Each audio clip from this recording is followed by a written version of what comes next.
तो कैसे आप लोग। पार्लियामेंट में एक बिल टेबल हुआ है जिसका नाम है डीएनए रेगुलेशन बिल 2019।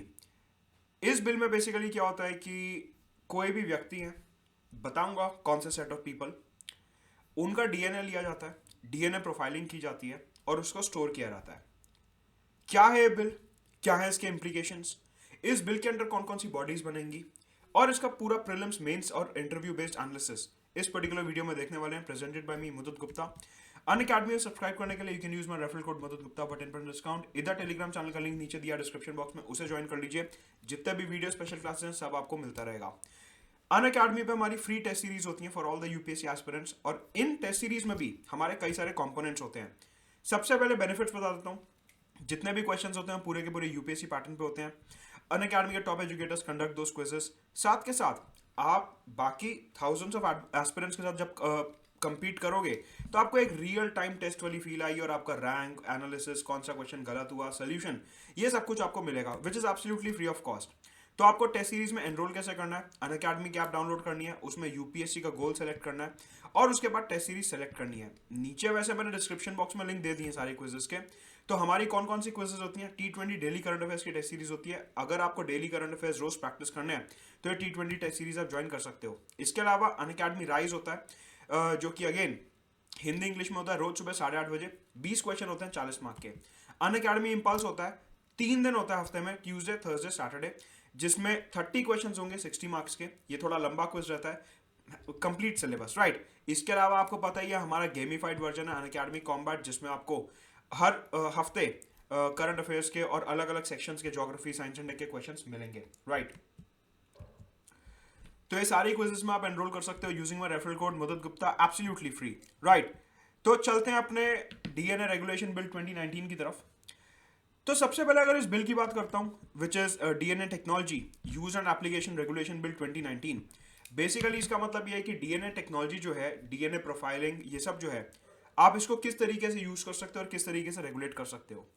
इसकी जो नोडल मिनिस्ट्री है वो है ministry of science and technology. मतलब कि इससे एसोसिएटेड जितना भी काम होगा, रूल्स रेगुलेशंस बनेंगे, वो ministry of science and technology बनाएगी। प्रीलिम्स का यहाँ से फैक्ट निकलता है।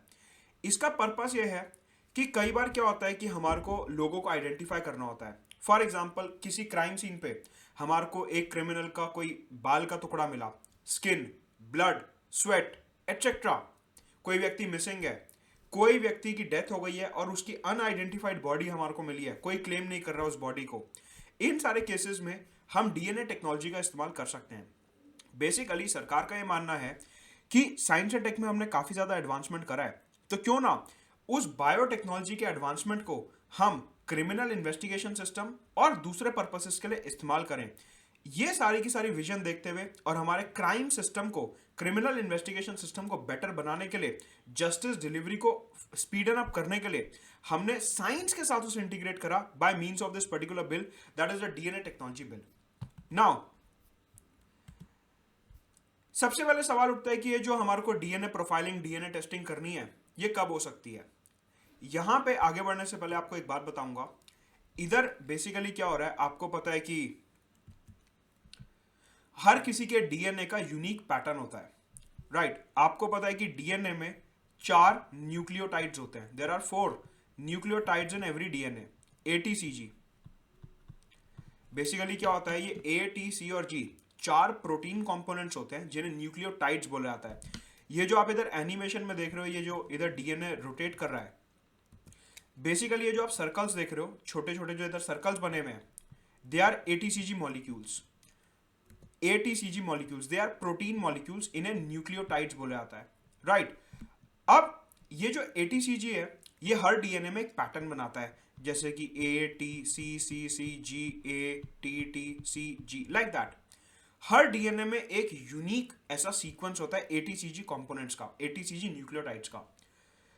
सरकार क्या कह रही है कि हम, कोई अगर मिसिंग व्यक्ति है, किसी की डेड बॉडी मिली है, कोई क्राइम सीन हुआ, तो जो व्यक्ति इन्वॉल्व है उसका ऐसे डीएनए प्रोफाइलिंग कर लेंगे। डीएनए प्रोफाइल करके उसको हम स्टोर कर लेंगे जिससे कि वो इन्वेस्टिगेशन में काम आए।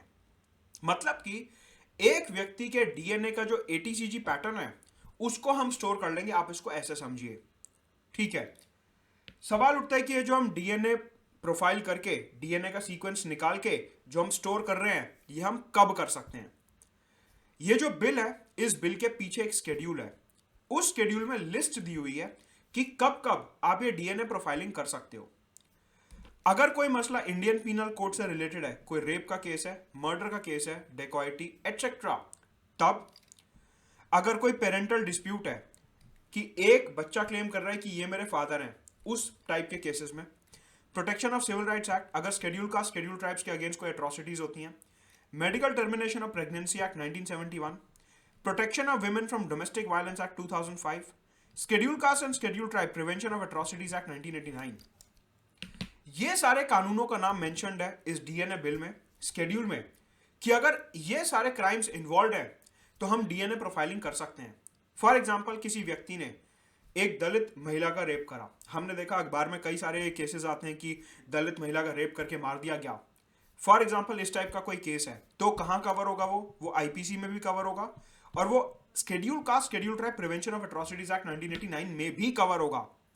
मतलब कि बिल की कंडीशन सेटिस्फाई हो गई। कौन सी कंडीशन? कि अगर शेड्यूल में जो कंडीशंस दी हुई हैं उनमें से कुछ सेटिस्फाई हो रहा है तो आप ये डीएनए प्रोफाइलिंग कर सकते हो, एटीसीजी वाला जो सीक्वेंस है उस व्यक्ति का वो ऑब्टेन कर सकते हो। तो ये आपको ध्यान रखना है मेंस के पर्सपेक्टिव से कि डीएनए टेस्टिंग हर केस में नहीं हो सकती। कि मान लीजिए कोई ऐसे छोटा सा केस आया पुलिस के सामने, पुलिस ने बोला नहीं नहीं आप अपना डीएनए टेस्ट कराओ पहले, नहीं, ये सारे क्राइम्स जो मेंशन है शेड्यूल में, इन्हीं केसेस में आप डीएनए टेस्टिंग करवा सकते हो। इसके अलावा अगर कोई केस है रिलेटेड टू इंडिविजुअल आइडेंटिटी, कोई व्यक्ति मिसिंग है, किसी की डेड बॉडी मिली और वो आइडेंटिफाई नहीं हो रही, इन सारे केसेस में भी डीएनए टेस्टिंग, डीएनए प्रोफाइलिंग की जा सकती है। राइट नाउ सवाल उठता है कि डीएनए कलेक्ट कैसे करते हैं। जो इन्वेस्टिगेटिंग अथॉरिटी है, जो भी इन्वेस्टिगेशन कर रही है, CBI, national investigation agency etcetera, वो क्या करेगी? क्राइम साइट पे से सैंपल्स कलेक्ट कर सकती है, hair, nail, skin, blood etcetera, जो भी उन्हें मिला है। अब सवाल ये उठता है कि DNA is a personal private information, DNA जो है वो काफी ज्यादा प्राइवेट इंफॉर्मेशन है। तो ये बिल एक मसला रेस करता है कि क्या हम किसी का भी डीएनए बिना परमिशन के जो है कलेक्ट कर सकते हैं, किसी का भी डीएनए बिना परमिशन के प्रोफाइल कर सकते हैं? जवाब है ना। अगर किसी व्यक्ति ने कोई ऐसा क्राइम करा है जिसकी पनिशमेंट 7 ईयर से कम है, उस केस में हमारे को व्यक्ति की परमिशन की जरूरत है। फॉर एग्जाम्पल, एक व्यक्ति ने कोई छोटी सी चोरी करी, उसकी पनिशमेंट 1 साल है, अब ये छोटा क्राइम माना जाता है। इस केस में अगर आपको व्यक्ति का डीएनए लेना है, उसका डीएनए सैंपल लेना है, तो आपको उसकी परमिशन चाहिए होगी। अगर किसी व्यक्ति ने कोई बहुत ही हीनियस क्राइम करा है, बहुत ही संगीन जुर्म करा है, जिसकी पनिशमेंट 7 ईयर से ज्यादा है, जिसकी पनिशमेंट 7 ईयर से ज्यादा है, उस केस में परमिशन आपको उस व्यक्ति की लेनी पड़ेगी। अब सवाल उठता है कि 7 ईयर्स का क्या फंडा है। यहां पे जो आप देख रहे हो कि 7 ईयर्स मेंशन्ड है, ये 7 ईयर्स क्यों मेंशन्ड है? Basically as per the Indian criminal system, हमारे यहां ये सिस्टम है कि जो हीनियस क्राइम्स होते हैं, जो संगीन क्राइम है, उनकी पनिशमेंट 7 ईयर से ज्यादा होती है। इस वजह से हमने यहां पे 2 तरीके से डिवीजन कर दिया। एक, ऐसे क्राइम्स जो कि हीनियस नहीं है, जिनकी पनिशमेंट 7 साल से कम है। मैंने आपको क्या बताया? इंडियन क्रिमिनल सिस्टम के हिसाब से ऐसे क्राइम्स जिनकी पनिशमेंट 7 साल से कम है वो इतने हीनियस नहीं माने जाते। इस वजह से एक ऐसा व्यक्ति जो थोड़े नॉर्मल क्राइम में इन्वॉल्व है, जो हीनियस नहीं है, उसकी परमिशन अपने को लेनी पड़ेगी।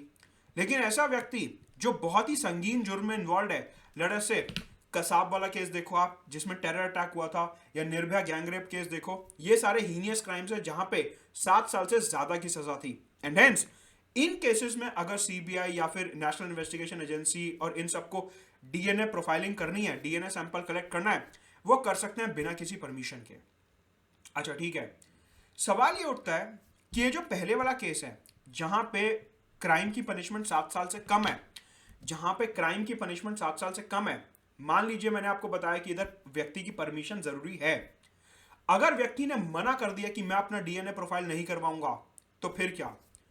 ऐसे केसेस में जो लॉ एनफोर्समेंट एजेंसीज हैं वो कोर्ट जा सकती हैं और कोर्ट में अपना तर्क रख सकती हैं, and then magistrate would decide कि ये व्यक्ति को डीएनए देना चाहिए नहीं देना चाहिए। कहने का मतलब है अगर इन्वेस्टिगेटिंग एजेंसीज ने कहा इस व्यक्ति को कि आप अपना डीएनए प्रोफाइल करवाओ और इस व्यक्ति ने मना कर दिया, तो जो लॉ एनफोर्समेंट एजेंसीज हैं वो मैजिस्ट्रेट के पास जाके ऑर्डर लेके इनका डीएनए कलेक्ट कर सकती हैं।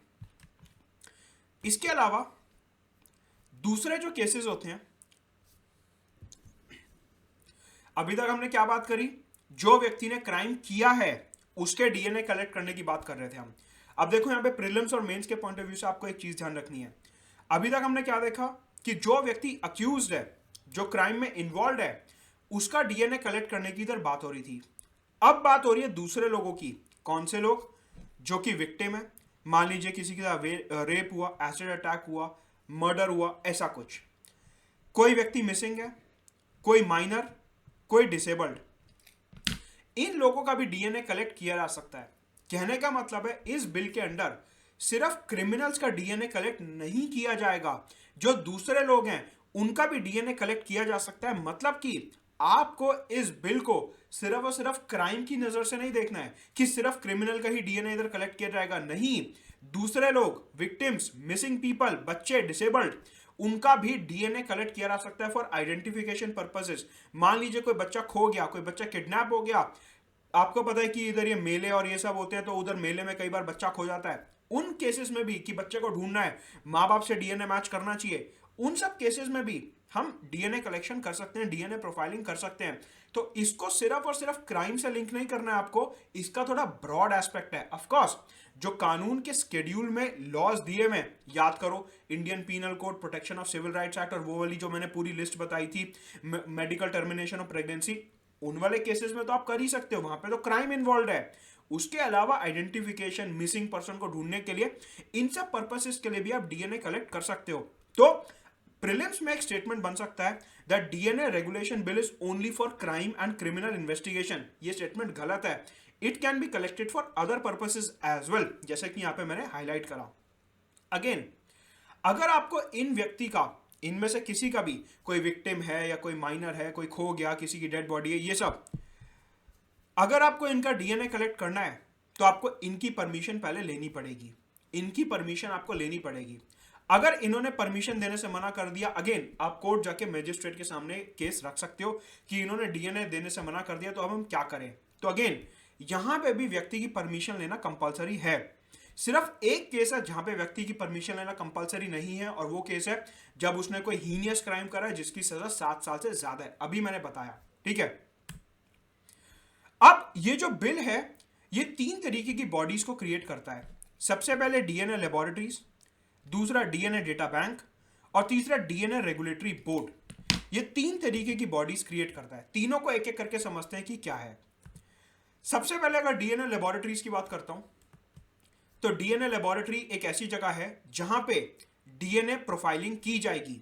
फॉर एग्जांपल, सीबीआई को, नेशनल इन्वेस्टिगेशन एजेंसी को, क्राइम की साइट पे कोई नाखून का टुकड़ा, बाल, खून, ऐसा कुछ मिला, तो अब वो क्या करेंगे। याद करो सीआईडी में क्या होता था, एसीबी प्रद्युमन को कुछ मिला तो फिर वो दया ऐसे दरवाजा तोड़ के सैंपल कलेक्ट करता था और डॉक्टर सालुंकी के पास जाता था, राइट।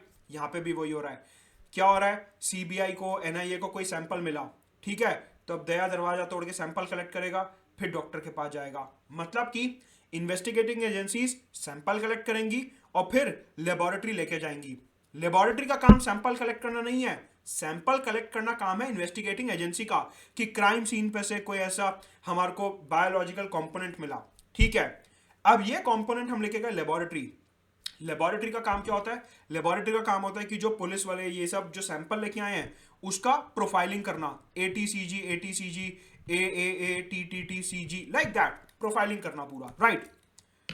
इनका काम सिर्फ इतना सा है, प्रोफाइलिंग करने का। नाउ सवाल उठता है कि ये लेबोरेटरी कौन सेट कर सकता है। ऐसा व्यक्ति जिसने डीएनए रेगुलेटरी बोर्ड से अप्रूवल लिया है। देखो मैंने आपको क्या बताया कि यहां पे एक डीएनए रेगुलेटरी बोर्ड बनेगा। इसके फंक्शन क्या है, मैं अभी आ रहा हूं इस पे। अभी के लिए सिर्फ इतना समझिए कि अगर कोई व्यक्ति अपनी लेबोरेटरी सेटअप करना चाहता है डीएनए की, तो उसको डीएनए रेगुलेटरी बोर्ड से एक्रेडिटेशन चाहिए होगा, सर्टिफिकेट चाहिए होगा कि साहब मैं ऐसे लेबोरेटरी खोलना चाहता हूं, क्या मैं खोल लूं। अगर उसको लाइसेंस मिल जाता है तो ही वो अपनी लेबोरेटरी चला सकता है। ये जो लाइसेंस मिलेगा ये मिलेगा ऐसे कि देखो ये रूल्स हैं, ये क्वालिटी स्टैंडर्ड है, क्या आप फॉलो कर पाओगे, दिखाओ आपके पास कौन सा इक्विपमेंट है, ये नॉर्म्स आपको फॉलो करने पड़ेंगे।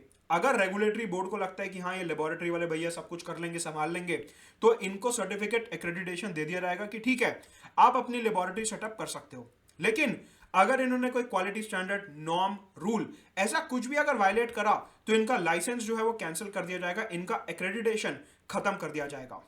राइट। अब मान लीजिए ये जो लेबोरेटरी सेटअप हुई, इनका सर्टिफिकेट, इनका एक्रेडिटेशन रेगुलेटरी बोर्ड ने बोला हम खत्म करने वाले हैं, आपने रूल्स काफी सारे वायलेट कर दिए, आपने काफी रूल्स वायलेट कर दिए, एंड हेंस हम आपका सर्टिफिकेट जो है कैंसिल करना चाहते हैं। इस केस में जो लेबोरेटरी के ओनर हैं वो रेगुलेटरी बोर्ड के डिसीजन को चैलेंज कर सकते हैं। कहां पे?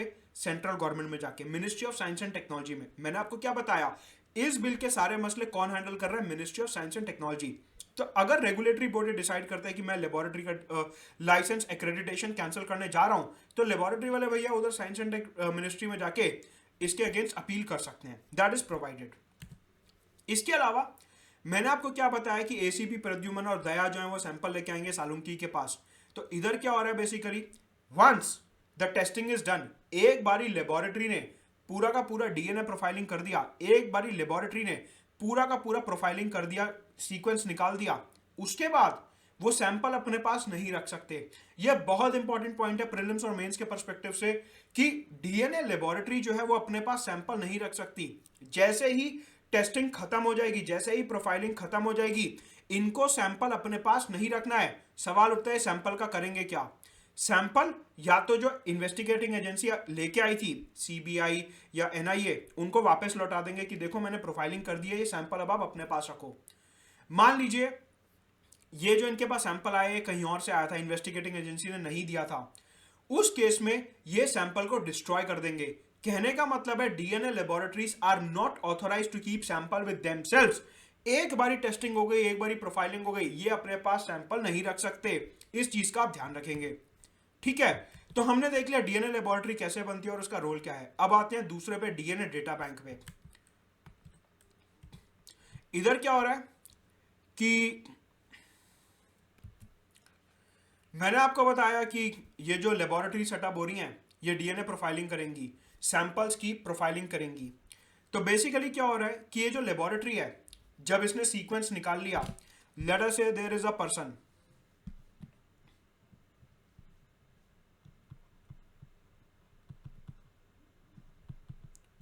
इन्होंने मेरा डीएनए प्रोफाइल करा, इन्होंने कुछ ऐसे निकाला, लेट अस से कोई सीक्वेंस निकाला लाइक दिस, डीएनए प्रोफाइल का ऐसा सीक्वेंस निकाला।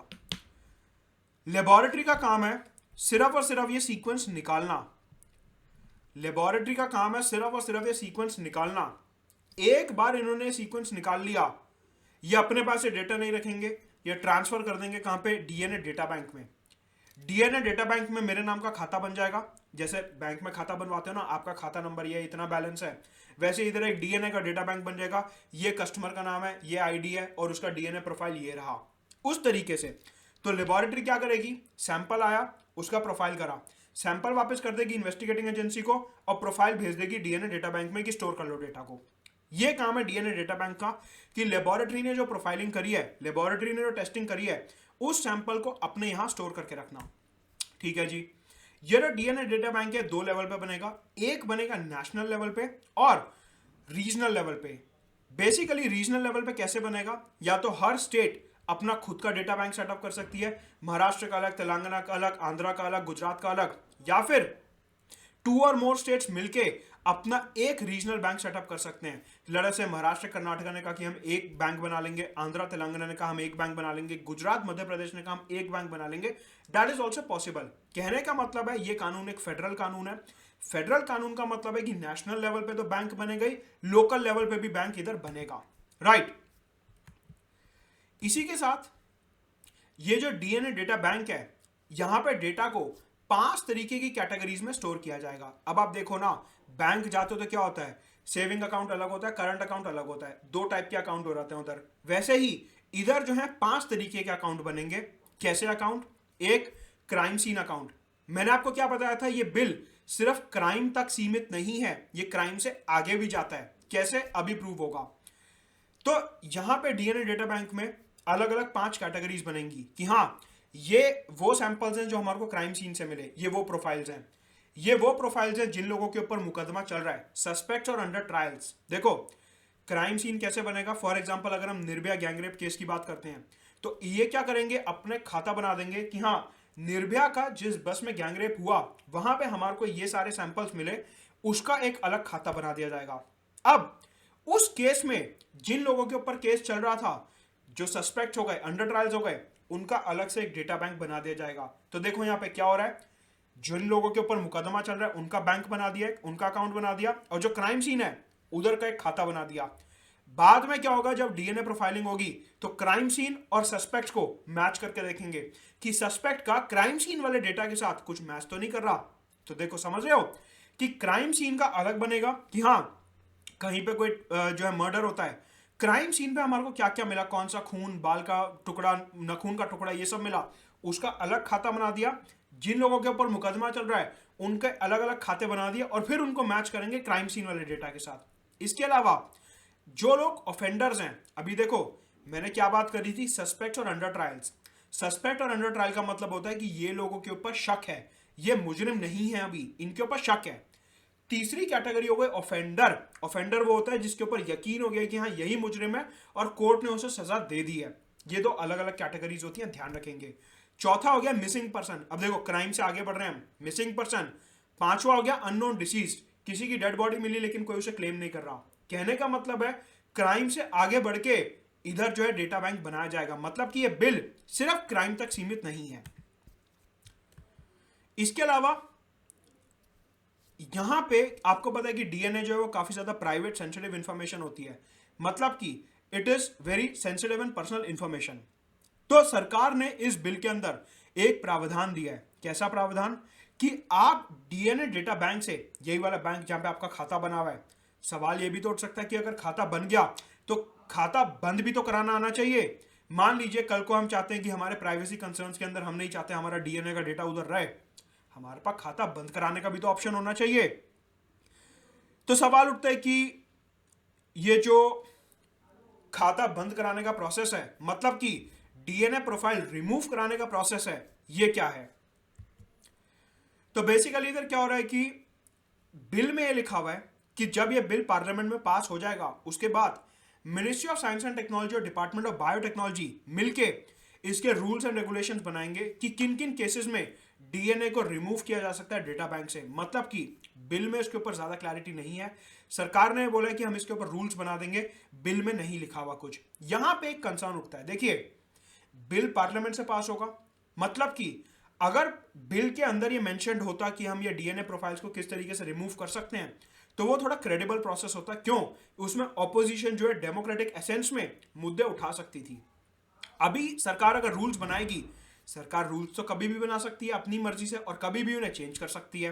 कहने का मतलब यह है कि रूल्स के थ्रू अगर सरकार डिसाइड कर रही है कि डीएनए प्रोफाइल किस तरीके से रिमूव किया जाएगा तो वो थोड़ा कच्चा प्रोसेस माना जाता है, मतलब कि सरकार कभी भी उसे अपनी मर्जी से चेंज कर सकती है। कहने का मतलब है लोगों को कंसर्न यहाँ पे ये है कि अगर हम अपना डीएनए प्रोफाइल करवा लेंगे, अगर हम अपना डीएनए सैंपल उधर दे देंगे, हो सकता है सरकार बाद में ऐसा रूल बना दे कि मैं तो ये अभी रिमूव ही नहीं करूंगा कभी, ये परपेचुइटी में परमानेंटली इधर ही रहेगा। तो ऐसे भी कुछ कंसर्न्स उठ के आ रहे हैं। तो ये एक बिल के साथ कंसर्न है कि डीएनए रिमूव करने का जो प्रोसेस है वो अभी तक इसमें क्लियर नहीं है और सरकार ने बोला हम बाद में इसके रूल्स बना देंगे। इसके अलावा कोर्ट भी कुछ केसेस में ऑर्डर कर सकता है कि हाँ इस व्यक्ति का आप डीएनए प्रोफाइल रिमूव करो, लेकिन ये फीजेबल प्रैक्टिकल नहीं है। मान लो 1 करोड़ लोगों का डीएनए जो है उधर स्टोर्ड है, अब 1 करोड़ के 1 करोड़ लोग तो उधर जाके केस कर नहीं सकते, वैसे इतनी पेंडेंसी है केसेस की। कहने का मतलब है जो कोर्ट के ऑर्डर के बेसिस पे बोला गया कि डीएनए प्रोफाइल रिमूव करेंगे, ये थोड़ा सा डाउटफुल प्रोसेस है। इसके अलावा जिन लोगों का इधर डीएनए स्टोर्ड है जो कि क्रिमिनल नहीं है, जो कि सस्पेक्ट नहीं है, वो लोग रिटर्न एप्लीकेशन के थ्रू अपना डीएनए रिमूव करवा सकते हैं।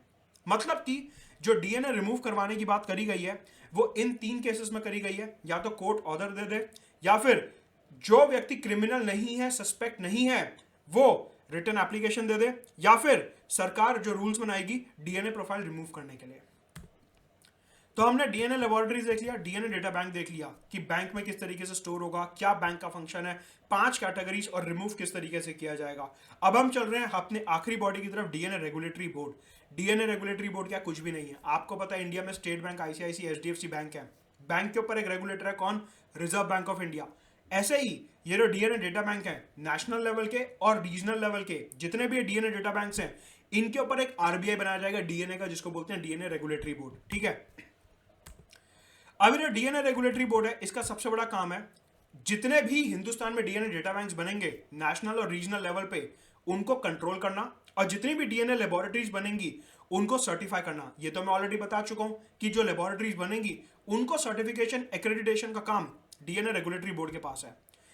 इसके जो चेयरपर्सन होंगे वो होंगे secretary, department of biotechnology. Biotechnology विभाग जो कि ministry of science and technology के अंडर आता है, उसके जो सेक्रेटरी होंगे वो इसके चेयरपर्सन होंगे। साथ के साथ यहां पे बोर्ड के अंदर ही कुछ बायोलॉजिकल साइंसेस के experts, director general of national investigation agency and director of CBI, ये लोग भी इस डीएनए रेगुलेटरी बोर्ड का पार्ट होंगे। कहने का मतलब है इधर जो ये मेंबर्स हैं ये सारे के सारे सरकार अपॉइंटेड मेंबर्स हैं। यहां पे कोई भी ऑपोजिशन की साइड से मेंबर नहीं आया। कहने का मतलब है जिसकी सरकार, वो ही पूरा का पूरा डीएनए प्रोफाइलिंग का मसला हैंडल कर पाएगा।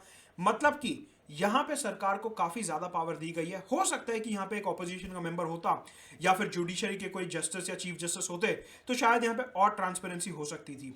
तो डीएनए रेगुलेटरी बोर्ड के ऊपर यहां पे एक सवाल उठता है कि ये सारे के सारे जो मेंबर्स हैं, they are all appointees of the government, government द्वारा स्थापित लोग हैं।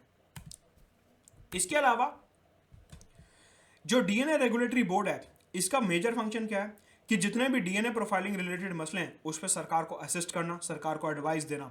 मतलब सरकार कुछ और इंटीग्रेशन करना चाहती है, मान लो सरकार ने बोला कि आगे जाके हम डीएनए को क्रिमिनल इन्वेस्टिगेशन के अलावा हेल्थ, एजुकेशन और इन सब चीज़ों से लिंक करना चाहते हैं, जो भी इवॉल्विंग फील्ड्स हैं, वहां पे डीएनए रेगुलेटरी बोर्ड सरकार को एडवाइस करेगा। इसके अलावा डीएनए लेबोरेटरीज और डीएनए डेटा बैंक, इनको कंट्रोल करने का काम पूरा इनका है। साथ के साथ लेबोरेटरीज को सर्टिफाई करने का काम, और एक बहुत इंपॉर्टेंट फंक्शन इनको दिया गया बिल के अंदर कि ये जो डीएनए प्रोफाइल से रिलेटेड सीक्रेसी होती है, आपको पता है कि ये काफी प्राइवेट काम है, इन मसलों से रिलेटेड जितनी भी सीक्रेसी होती है उसको किस तरीके से मेंटेन किया जाएगा कि लेबोरेटरीज कोई भी डेटा लीक नहीं कर रहे, डीएनए डेटा बैंक कोई भी डेटा लीक नहीं कर रहे हैं, वो सारा का सारा डेटा सेफ है, सिक्योर है, कोई साइबर अटैक्स वगैरह नहीं हो रहे हैं।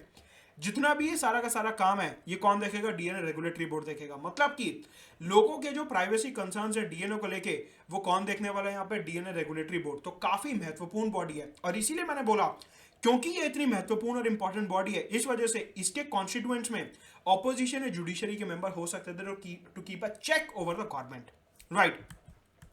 तो हमने तीनों बॉडीज देख ली जो इस बिल के अंदर स्थापित की जाती हैं, राइट। तो इस वीडियो में इतना ही, ये पूरा कंप्लीट का बिल एनालिसिस था आपका डीएनए का।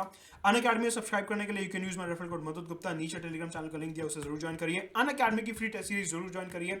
कई सारे मल्टीपल प्रोडक्ट्स हमारे टेस्ट सीरीज के अंदर, particularly T20 daily current affair test series, Unacademy Rise, Unacademy Impulse, और हमारा गेमिफाइड वर्जन अनअकैडमी कॉम्बैट जो कि 7 मार्च को सुबह 11 बजे होने वाला है। Let's crack it.